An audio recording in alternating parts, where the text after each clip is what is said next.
আমি তো ওর দল করতাম। ওর দল মানে মমতা ব্যানার্জির দল। আসল কথা, ঠেলায় না পড়লে বিড়াল গাছে ওঠে না। কনসেন্ট নিয়ে ডিবিসি জল ছেড়েছে, এই পদত্যাগে সেটা প্রমাণিত হলো। চিফ ইঞ্জিনিয়ার 1 এবং শান্তনু বসু পদত্যাগের মধ্য দিয়ে। আমি ওনার এসব কথা বলবো না, আমি তো কংগ্রেসের লোক নই। তিনি এমপি কতদিন আমি জানতে চাইছি। কত বছর হলো? 11 বছরে পড়বে, মানে 10 বছর পেরিয়ে গেছে। দুবার থার্ড টার্মে জিতেছি, তাই তো? আমি তো ওর দল করতাম। ওর দল মানে মমতা ব্যানার্জির দল। তখন মনে পড়েনি? মমতা ব্যানার্জি তো কেন্দ্রের সরকারে ছিল 9 থেকে 12, UPA 2-তে। তখন মনে পড়েনি? আসল কথা, ঠেলায় না পড়লে বিড়াল গাছে ওঠে না। ছাপ্পা মেরে এমপি হয়েছে, মানুষের ভোটে এমপি হয়নি, 1 নম্বর। আর দ্বিতীয় কথা, গ্রামে ঢুকলো না কেন?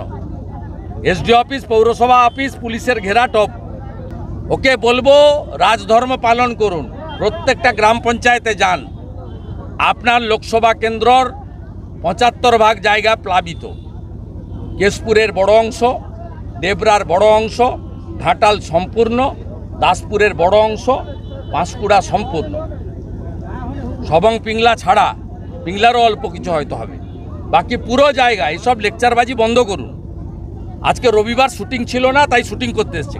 এটাতে প্রমাণ হয়ে গেল। গতকাল খানাকুলে আমি বলেছিলাম যে আপনাদের কনসেন্ট নিয়ে হয়েছে। CR পাটিল মাননীয় মন্ত্রীও লিখে দিয়েছে। তার মানে রাজ্য সরকারের কনসেন্ট নিয়ে ডিবিসি জল ছেড়েছে, এই পদত্যাগে সেটা প্রমাণিত হলো। চিফ ইঞ্জিনিয়ার 1 এবং শান্তনু বসু পদত্যাগের মধ্য দিয়ে প্রমাণ হয়েছে মমতা ব্যানার্জি আবার মিথ্যা কথা বলেছে।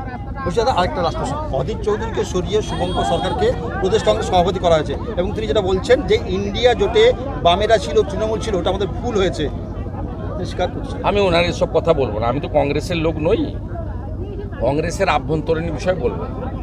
তবে শুভঙ্কর সরকারের সঙ্গে নন্দীগ্রামের সম্পর্ক আছে। বিরুলিয়া অঞ্চলে ওদের আদি বাড়ি, এখানে মাঝে মাঝে আসেন। আমি ব্যক্তিগতভাবে ওকে শুভেচ্ছা জানাতে পারি, রাজনৈতিকভাবে। বাংলা হান্টের আরো খবর দেখতে নজর রাখুন। বাংলা খবর মানেই বাংলা হান্ট।